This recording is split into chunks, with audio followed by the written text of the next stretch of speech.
کو حدیث مل جائے گی کہ نبی علیہ السلام نے فرمایا اللہ تعالیٰ جس کے ساتھ بھلائی کا ارادہ فرماتا ہے اس کو دین کی فقہ اور سمجھ عطا فرما دیتا ہے. اللہ دیتا ہے، میں تو تقسیم کرتا ہوں. یعنی یہ دین کا علم میرا ذاتی نہیں ہے، میں اللہ تعالیٰ جو مجھے سکھاتا ہے میں سکھاتا ہوں. انہوں نے آخری ٹکڑا پکڑ لیا، اللہ دیتا ہے میں تقسیم کرتا ہوں. ان کا یہ روٹی تیرا کھاواں تیرے گیت گاواں یا رسول اللہ، وہ شعر لکھ دیے. اور اسی طریقے سے پانی ہے انہی کا پانی، کھانا ہے انہی کا کھانا، ہم انہی کا کھاتے ہیں، انہی کے گیت گاتے ہیں. یہ سارے شعر انہوں نے بنا لیے. حالانکہ اس میں تھا کہ دین کا علم تو ظاہر ہے، صحابہ کرام بھی کہتے ہیں واللہ ورسولہ اعلم، اللہ اور اس کا رسول بہتر جانتے ہیں. لیکن جو تکوینی امور ہیں وہاں تو نہیں.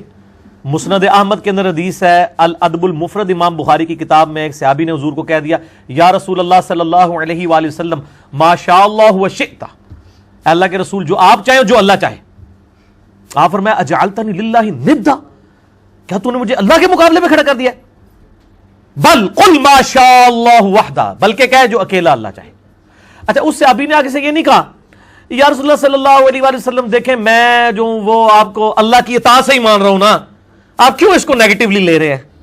دیکھیں میں اللہ کی اطاعت سے ہی، اس کے اذن سے ہی مان رہا ہوں. یہ صحابہ کرام کے دماغ میں اس قسم کی باتیں کسی نے نہیں ڈالی ہوئی تھی.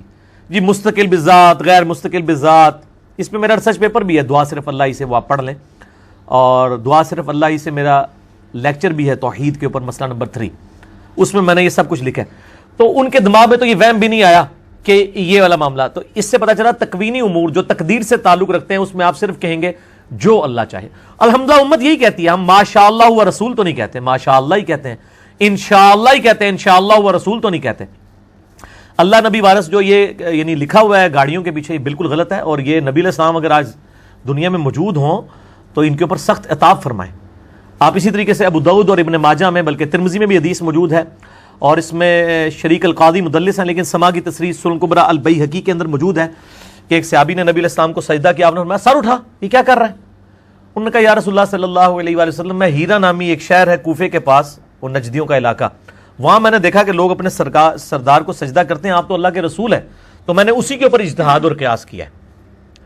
صحابی کا بھی قیاس اور اجتہاد غلط ہو سکتا ہے اگر کتاب و سنت سے ٹکرائے. اس نے کہا نا وہ اپنے سردار کو کہتے ہیں آپ تو ہمارے واقعی سردار بھی ہیں. آپ فرمایا اگر میں سجدہ جب میں فوت ہو جاؤں گا، جب تم میری قبر سے گزرو گے قبر پہ بھی سجدہ کرو گے؟ کہا یا رسول اللہ نہیں. فرمایا پھر مجھے کیوں کر رہے ہو؟ اگر میں سجدہ جائز سمجھتا تو بیویوں سے کہتا کہ اپنے خامدوں کو سجدہ کریں اس حق کے سبب جو اللہ نے ان کو دیا ہے. یہ آخری صحیح مشہور ہے. پہلے پورا توحید والا مسئلہ گم ہی کر دیا انہوں نے تاکہ کسی کے کوئی عقیدے کی اصلاح نہ ہو جائے. تو نبی علیہ السلام اس معاملے میں احتیاط کرتے تھے. صحیح مسلم میں کتاب الجمعہ چیپٹر کے اندر موجود ہے کہ ایک خطیب نے نبی علیہ السلام کے سامنے تقریر کرتے ہوئے کہہ دیا من یطع اللہ ورسولہ فقد فاز فوزا عظیما، جو اللہ اور اس کے رسول کی اطاعت کرے وہ کامیابی کے بلند درجے پر فائز ہوا. ومن یعصہما، اور جس نے ان دونوں کی نافرمانی کی فقد غوا، وہ گمراہ ہو گیا. اس جملے میں کون سی غلطی ہے؟ آؤٹ آف کانٹیکسٹ بھی نہیں ہے، سیاق و سباق میں بھی ٹھیک ہے. جو اللہ اور اس کے رسول کی اطاعت کرے وہ کامیاب ہو گیا، اور جو ان دونوں کی نافرمانی کرے وہ ناکام ہو گیا. کوئی غلطی ہے اس میں؟ نہ کوئی لٹریچر کی غلطی ہے، نہ کانٹیکسٹ کی غلطی ہے. لیکن نبی علیہ السلام کی اطاعت دیکھیں. آپ فرمایا بئس الخطیب انت، اوے کتنا برا خطیب ہے تو نے یہ الفاظ استعمال، بلکہ کہ من یعص اللہ ورسولہ، تو کہے جو اللہ اور اس کے رسول کی نافرمانی کرے. تو یہ کیوں کہہ رہے جو ان دونوں کی کرے؟ اور یہاں پہ وہ ڈاکٹر طاہر القادری صاحب شعر پڑھ رہے ہوتے ہیں ہک ہے ہک ہے ہک ہے، ٹھیک ہے، جیڑا ہک کی ڈو آنکھے وہ کافر و مشرک ہے، جو ایک کو دو کہے. یہ کس کو وہ سنا رہے ہیں؟ یہ تو نبی علیہ السلام فرما رہے ہیں کہ ہک ہے ہک ہے ہک ہے نہیں کہنا، بلکہ کہنا ہے ومن یعص اللہ ورسولہ. اور ابو داؤد میں یہ حدیث آگے بھی چلتی ہے، اس میں آپ علیہ السلام کے الفاظ ہیں. اس میں تو آپ فرمایا بئس الخطیب انت، صحیح مسلم میں اس میں آپ نے فرمایا قم اذهب، اٹھ اور ادھر سے دفع ہو جا میری مجلس سے.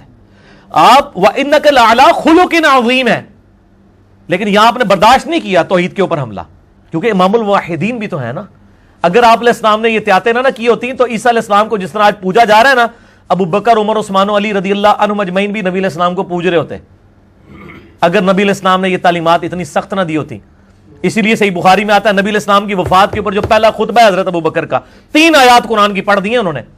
پہلا تو جملہ ہی آگے بولا ہے من کان یعبد محمدا فإن محمد قد مات، بھائی جو بھی تم میں سے محمد کی عبادت کرتا تھا تو جان لے کہ محمد صلی اللہ علیہ وآلہ وسلم کو موت آ چکی ہے، اور جو اللہ کی عبادت کرتا ہے وہ جان لے کہ اللہ زندہ ہے، ہمیشہ قائم رہنا۔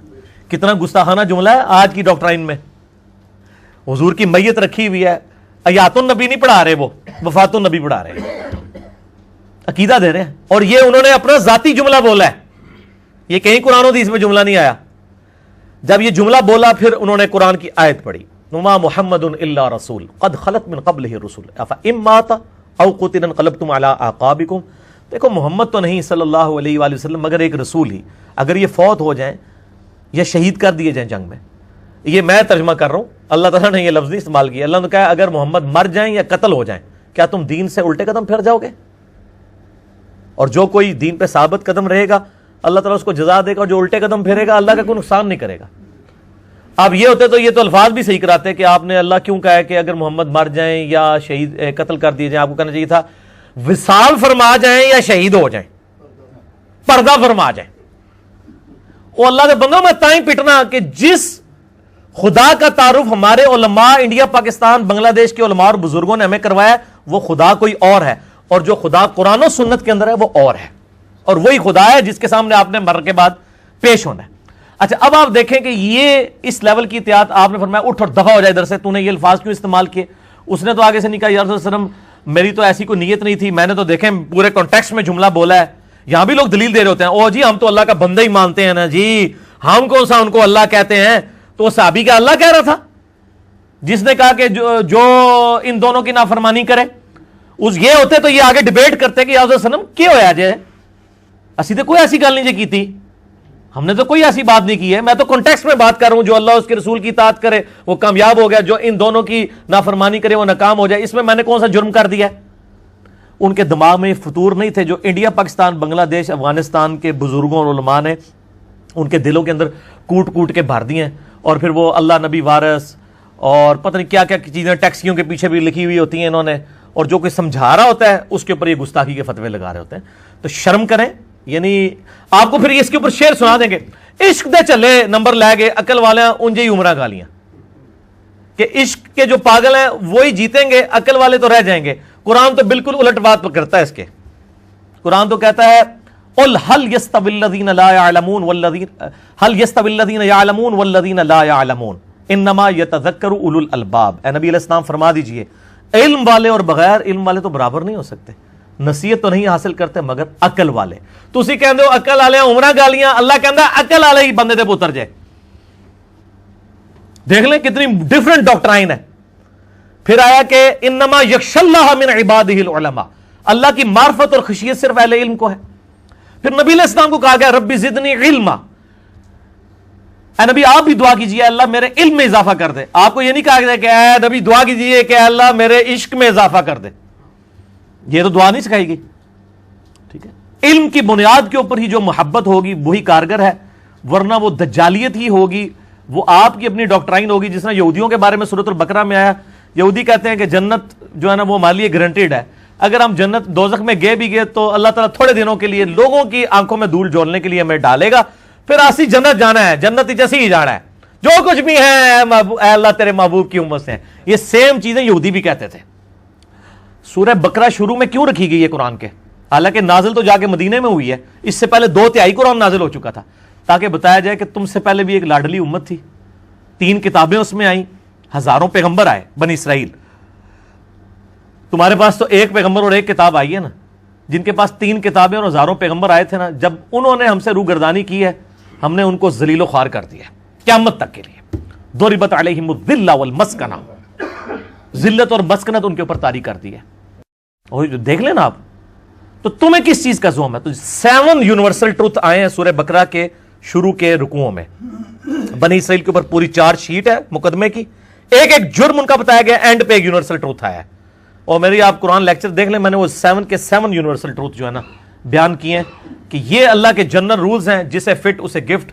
پھر اللہ نے نہیں دیکھنا یہ امت موسیٰ ہے یا امت عیسیٰ ہے یا امت محمد ہے صلی اللہ علیہ وآلہ وسلم وعلیہم السلام اجمعین۔ پھر اللہ تعالیٰ جو ہے نا وہ اس کی عدل کی تلوار ننگی ہے، وہ کسی کا کوئی لحاظ نہیں کرتا۔ ٹھیک ہو گیا جی؟ ان ساری احادیث کی ڈیفینیشن